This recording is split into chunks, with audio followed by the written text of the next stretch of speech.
مسلم شریف کی روایت میں آیا ہے اور ترمذی میں اور حضرت فضالہ رضی اللہ عنہ کی روایت میں یہ بھیا ہمیں نہ لکھ کے بھیجا کرے، ٹھیک ہے نا؟ اس سے سوائے اس کے کچھ نہیں ہوتا کہ ہم اسے پڑھ کے فوری طور پہ ریموو، یہ حدیثیں ہم نے پڑھی بھی ہیں، پڑھائی بھی، ہم کئی بار عرض کر چکے ہیں کہ ہمارا کوئی تعلق اہل حدیث سے نہیں ہے، پکے ٹھیٹھ حنفی، پکے ٹھیٹھ حنفی، پکے ٹھیٹھ حنفی۔ ہمیں نہیں سمجھ میں آتی امت میں جو 1500 سال سے ہمارے بزرگوں نے دین کو سمجھا ہے، آخر اس کو چھوڑ کے اب نئی نئی باتیں اور نئے نئے فرقے بنانے کی ضرورت تمہیں کیا پڑی ہے؟ اور کوئی کام نہیں رہ گیا۔ حدیث میں آیا ہے، حدیث میں تمہیں کیا پتا حدیث میں کیا ہے؟ کہ ہم حدیثیں پڑھنا شروع کر دیں تاکہ گمراہ ہو جائیں ولیعاذ باللہ۔ حدیث میں آیا ہے، حدیث میں تمہیں کیا پتا حدیث میں کیا ہے؟ کہ ہم حدیثیں پڑھنا شروع کر دیں تاکہ گمراہ ہو جائیں ولیعاذ باللہ۔ حدیث میں آیا ہے، حدیث میں تمہیں کیا پتا حدیث میں کیا ہے؟ کہ ہم حدیثیں پڑھنا شروع کر دیں تاکہ گمراہ ہو جائیں ولیعاذ باللہ۔ ہم صاف لفظوں میں کہتے ہیں جو آدمی بغیر اساتذہ کے حدیث پڑھتا ہے وہ گمراہ ہو ہی جاتا ہے، اسی کو سے پتہ نہیں ہے کہ حدیث کا مطلب کیا۔ ہم حدیثیں پڑھیں اور گمراہ ہو جائیں، ہاں یہ کہہ رہے ہیں وہ۔ اچھا، یہ ان کا ایٹیچیوڈ کیا اپنے بابوں کے فتووں کے بارے میں کبھی ہوگا؟ کبھی یہ مفتی کہے گا کہ میں بہشتی زیور کے مجھے والے نہ بھیجا کرو، میں بہشتی زیور پڑھوں اور گمراہ ہو جاؤں، میں فتاوی عالمگیریہ پڑھوں اور گمراہ ہو جاؤں؟ یہ کیا ہر وقت تم نے فتاوی شامی، رد المختار، در مختار لگائی ہوتی ہے، یہ مجھے نہ بھیجا کرو؟ کبھی یہ بات کریں گے؟ تو اس سے آپ اندازہ لگائیں کہ یہ اپنے بزرگوں کو جو رسپیکٹ دیے ہوئے ہیں نا، وہ پیغمبروں سے بڑھ کے دیے ہوئے ہیں۔ کہتے نہیں ہیں، ظاہر ہے کہیں گے تو پھر 295C لگ جائے گی، ہاں، لیکن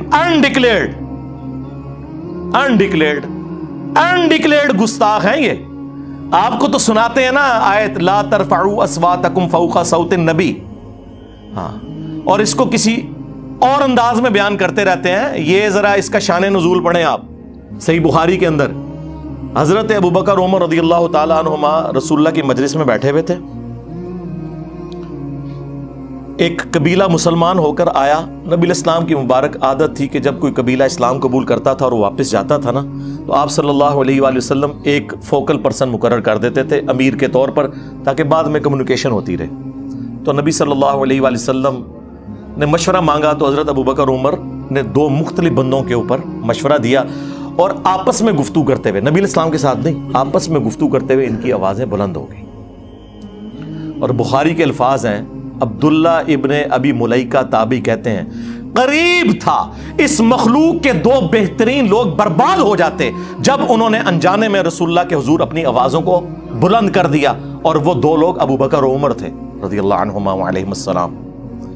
تو اڑے بابے شاہی کوئی نہیں۔ اگر سیدنا ابو بکر عمر کا یہ سٹیٹس ہے تو بابے شاہی کوئی نہیں۔ اور پھر انہوں نے آگے حدیث بیان کی کہ یہ سارا معاملہ ہوا تو آیات نازل ہوئیں، یا ایھا الذین آمنوا لا ترفعوا اصواتکم فوق صوت النبی صلی اللہ علیہ وآلہ وسلم، اے اہل ایمان، نبی صلی اللہ علیہ وآلہ وسلم کی آواز سے اپنی آواز کو بلند نہ کرنا، اور ان کے حضور اس طرح چلا کے گفتگو نہیں کرنی جس طرح آپس میں کرتے ہو، کہیں ایسا نہ ہو کہ تمہارے اعمال برباد کر دیے جائیں اور تمہیں خبر بھی نہ ہو، یعنی توبہ کی توفیق بھی نہ ملے۔ ظاہر ہے جب خبر نہیں ہوگی تو آپ توبہ کیسے کریں گے؟ اب جب یہ آیات نازل ہوئیں تو صحیح بخاری کے الفاظ ہیں کہ حضرت عمر اتنا ڈر گئے کہ وہ رسول اللہ کے حضور اتنا آہستہ گفتگو کرتے تھے کہ حضور کہتے تھے اونچا بولو، مجھے آواز نہیں آ رہی۔ اور اللہ تعالیٰ نے ان کی اس ادا کو اتنا پسند فرمایا کہ اگلی آیات نازل کی، ان الذین یغضون اصواتهم عند رسول اللہ، بے شک وہ لوگ جو اپنی آوازوں کو پست رکھتے ہیں رسول اللہ کے حضور، یہ وہی لوگ ہیں جن کے دلوں کو اللہ نے تقوی کے لیے چن لیا ہے، ان کے لیے مغفرت اور اجر عظیم ہے۔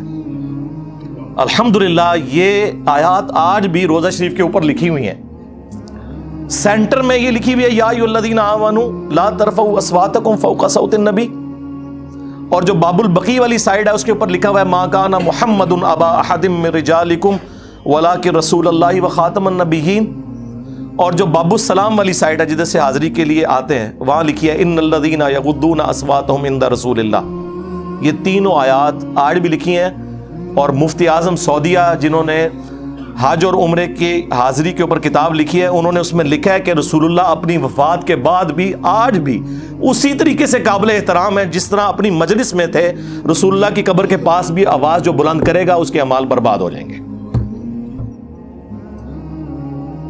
اچھا اس سے آپ کو عصمت مصطفیٰ تو بتاتے ہیں، یہ نہیں بتاتے کہ جو شخص رسول اللہ کے حضور آواز بلند کرے وہ تو گستاخ رسول، اور جو حضور کی بات کا مذاق اڑائے وہ اس تو بڑا گستاخ،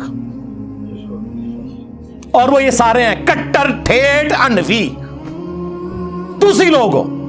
حدیث تیرے سامنے حضرت عمر بیٹھے ہو تو میں دیکھتا ہوں کہ وہ پھر کہ یا رسول اللہ اجازت دیں، تم لوگ ہو گستاخ رسول، حدیثوں کا مذاق اڑانے والے۔ یہ رسول اللہ کی اس سے بڑے لیول کی توہین ہے کہ کوئی حضور کی موجودگی میں آواز بلند کرے، اس سے بڑی توہین یہ ہے کہ کوئی حضور کی بات کا مذاق اڑائے۔